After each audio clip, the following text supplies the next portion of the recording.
오늘 말씀 제목은요, 길과 행위를 바르게 하라, 길과 행위를 바르게 하라라는 제목으로 말씀을 나누겠는데요.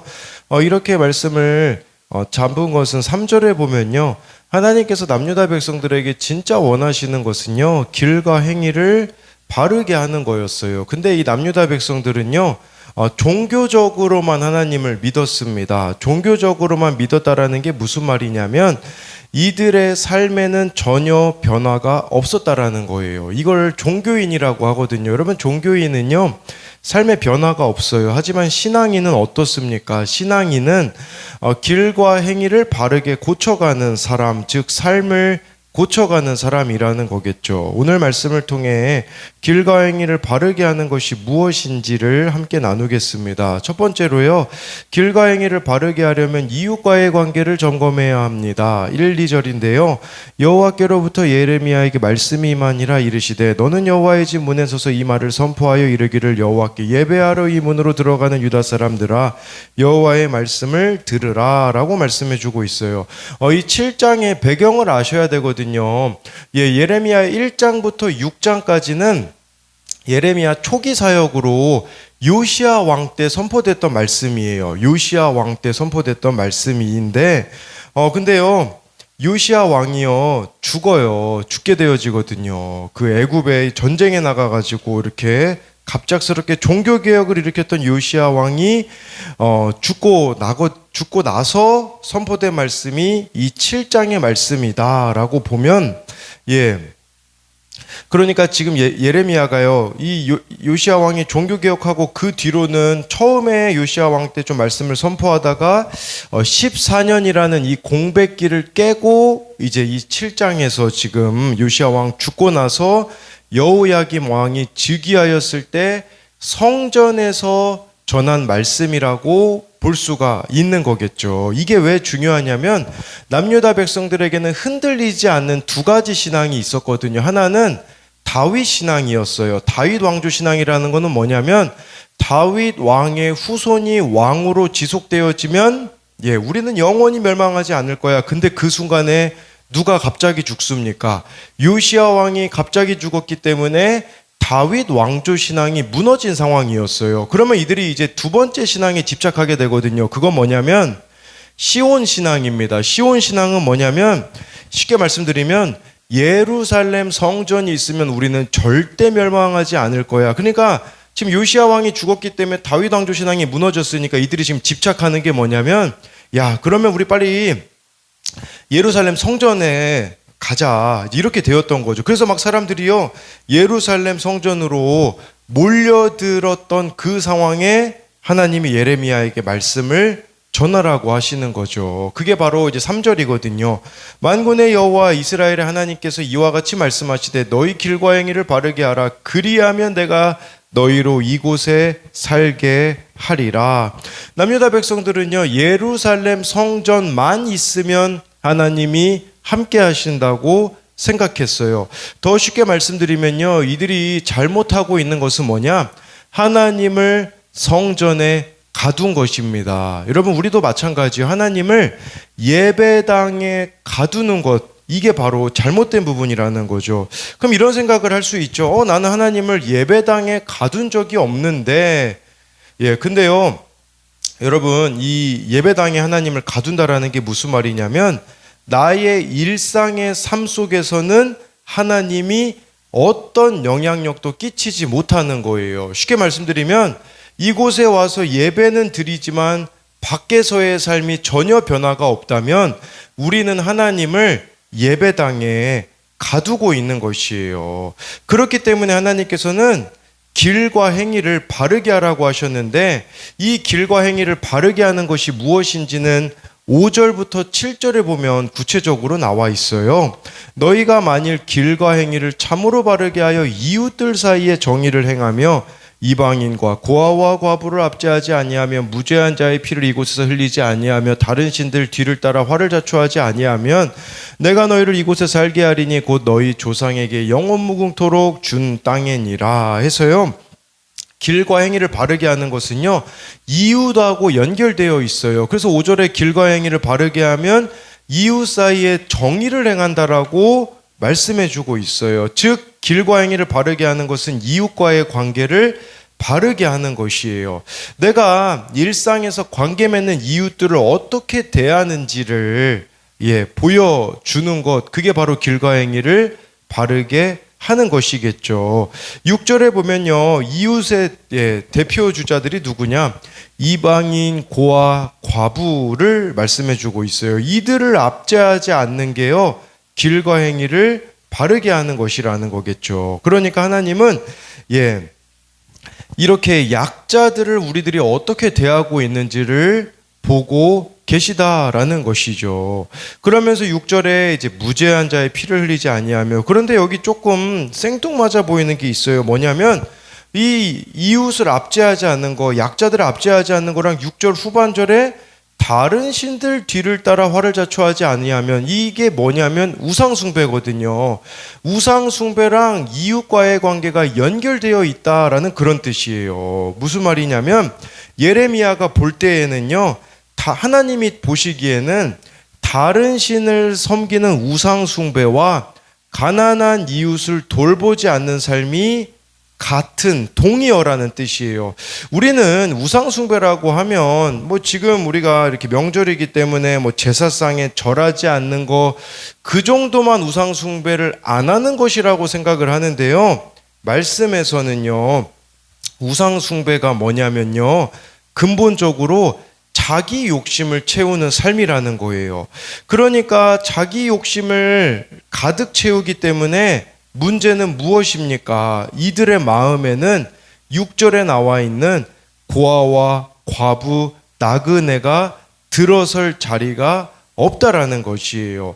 진짜 우상숭배는 뭐냐면 내 삶을 내 욕심과 내 탐욕으로 채웠기 때문에 이웃들이 안 보이는 삶이에요. 아주 쉽게 말씀드리면요, 내 삶에 나밖에 없는 인생이 우상숭배다라고 말씀해주고 있다라는 것이겠죠. 그래서 이것에 대한 두 가지 적용 질문도요, 하나님을 예배 시간에만 찾고 예배당에 가두는 종교인입니까? 아니면 나의 일상에서도 하나님과 함께 동행하는 신앙인입니까? 여러분, 이 성전이라는 개념이 달라져야 되는 겁니다. 성전은 이제 성령님이 나와 함께 하시는 그 한 사람 한 사람이 바로 성전된 삶이 아니겠습니까? 두 번째는요, 나의 삶은 욕심으로 인하여서 나밖에 안 보이는 우상숭배자입니까? 아니면 이웃들의 필요가 보여서 나의 것으로 섬기는 하나님 경외자입니까? 해서요, 우상숭배는 나밖에 안 보이는 것이다 라는 것을 이렇게 가지고 만든 적용 질문입니다.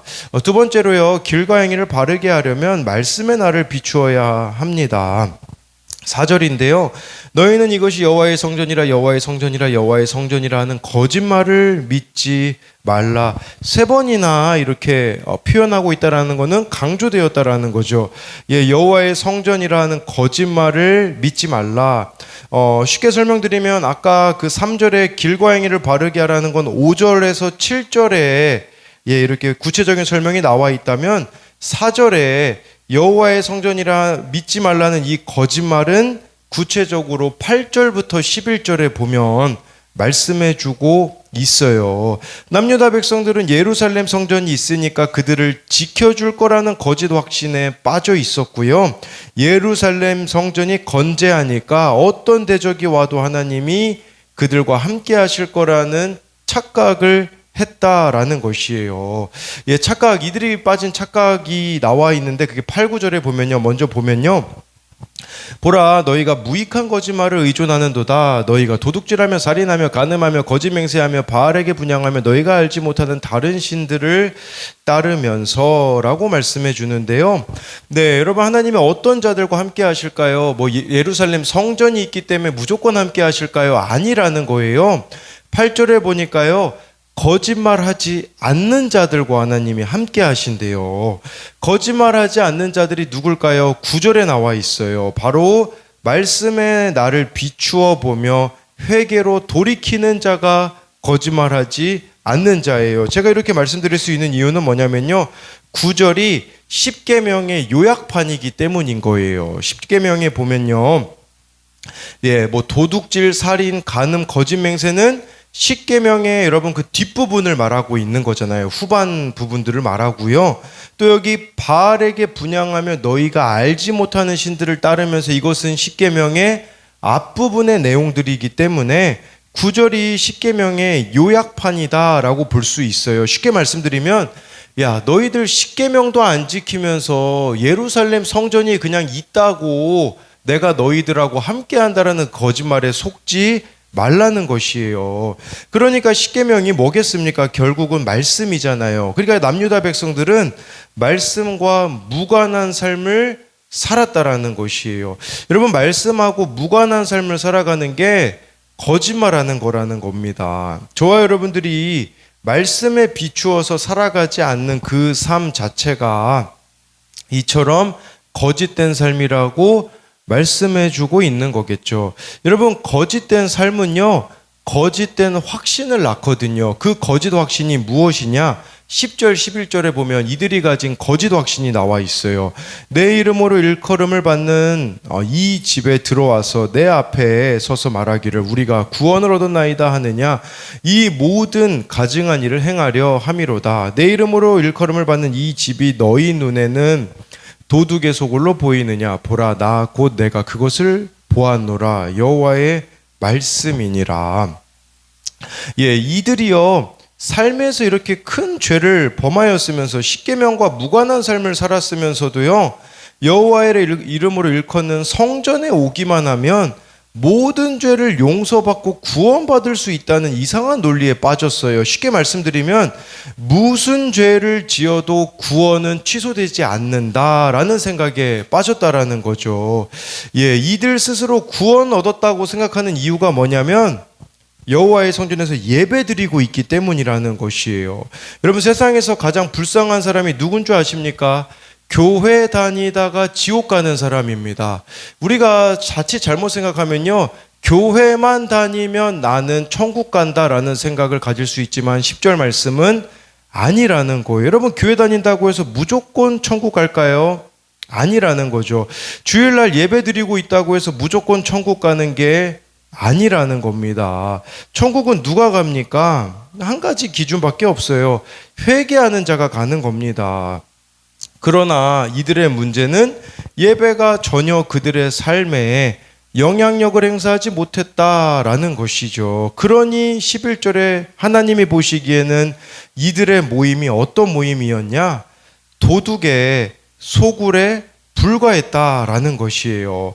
성전 밖에서는 우리로 말하자면 세상 사람들과 똑같이 살아갔기 때문에 회개의 삶이 없는 도둑의 소굴이었다라고 말씀해주고 있는 것이겠죠.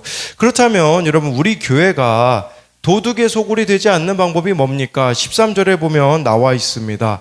여호와의 말씀이니라 이제 너희가 그 모든 일을 행하였으며 내가 너희에게 말하되 새벽부터 부지런히 말하여도 듣지 아니하였고 너희를 불러도 대답하지 아니하였느니라. 예, 물론 이 말씀의 의미는 뭐냐면 새벽부터 하나님께서 부지런히 선지자들, 즉 예언자들을 보내셔서 하나님 말씀을 전했다라는 거예요. 근데 이들이 대답이 없기 때문에, 반응하지 않았기 때문에 도둑의 소굴이라고 하셨다면 우리들의 삶은 어떠해야 되냐면요, 새벽부터 부지런히 하나님이 여러분들에게 말씀하실 수 있어야 된다라는 거예요. 그러니까 우리가 정말, 물론 문자적인, 이건 좀 확장시킨 의미긴 하겠지만 새벽을 우리가 왜 깨웁니까? 새벽에 하나님이 부지런히 말씀하실 수 있도록 매일 말씀 앞에 서는 것이겠죠. 이것이 우리 성도님들이 걸어가야 할 길이에요. 그래야 우리들의 모임이 도둑의 소굴이 되지 않는 것이겠죠. 더 쉽게 말씀드리면 매일 모두가 말씀 앞에서 내 속에 있는 거짓된 것들, 하나님의 것들을 도둑질하고 있는 물질과 시간들을 점검해야 되는 거겠죠. 그리하여서 회개할 때에 우리의 모임은 도둑의 소굴이 아니라 거룩한 모임이 되어질 수가 있다라는 것이에요. 그래서 하나님께서 저는 이거 보면서 지난 우리가 그 원데이 캠프 때 남기훈 목사님을 이렇게 모셨잖아요. 소망의 교회. 거기 교회는 2시간마다 카톡방에 알림이 울린다고 하잖아요. 가만 오늘 말씀이 뭐라고 하셨는가를 이렇게 점검하면서 말씀의 자기를 2시간마다 이렇게 성도들이 비추어 본다라고 하더라고요. 그래서 하나님께서 부지런히 우리에게 말씀하고 계시기에 저와 여러분들이 말씀 앞으로 나아가서 반응하는 자들이 되어져야 한다라는 겁니다. 그래서 이것에 대한 적용 질문도요. 교회를 다니고 있으니까 무조건 구원받을 거야 하는 거짓 확신에 사로잡혀 있지는 않습니까? 또 한 가지는요. 하나님께서 부지런히 말씀하실 수 있도록 매일 말씀 묵상으로 나의 거짓된 부분을 회개하며 반응하고 있습니까? 기도하겠습니다. 살아계신 하나님, 오늘 말씀에 정말 이 남유다 백성들은 예루살렘 성전이 있으니까 우리는 멸망하지 않을 거야 라고 생각하고 있는 것이 우리들의 모습일 수 있습니다. 한국에 교회가 아직도 많이 있기 때문에 하나님은 이 한국을 멸망시키실 수 없어 라고 생각하는 그 착각에 빠지지 않기 원합니다. 한국 교회를 비추어 보면 도둑의 소굴이 되고 있는 것들이 너무나 많이 있습니다. 종교 행위에 머물러 있고 정말 성도들이 말씀의 자신을 비추어서 살아가지 않는 이런 모습이 있을 수 있는데, 이런 모습들을 하나님 앞에 회개함으로써 우리들의 모임이 도둑의 소굴이 되어지는 것이 아니라 거룩한 자들의 모임인 교회가 되어지기 원합니다. 또한 하나님과의 우리가 우상 숭배를 하고 있지 않는가 돌아보기 원합니다. 우상 숭배라고 함은 우리가 생각하기에는 제사상에 절하지 않는 정도가 우상 숭배라고 생각하지만, 오늘 말씀은 내 삶에 내가 주인이 되어서 나밖에 안 보이는 삶이 우상 숭배라 하시기에 이 우상 숭배를 내려놓음으로써 약자들이 보이기 원합니다. 약자들이 누구겠습니까? 구원받지 못한 자들이 약자들이 아니겠습니까? 정말 그들을 구원으로 인도하는데 우리들의 시간과 삶이 쓰여지는 은혜가 있게 하여 주옵소서. 새벽부터 부지런히 말씀하시는 그 주님의 말씀을 우리가 귀 기울여서 오늘 하루를 마치는 그 순간까지 말씀에 다스림을 받는 성도들이 되게 하여 주실 것을 믿으며 살아계신 예수님 이름으로 기도드립니다. 아멘.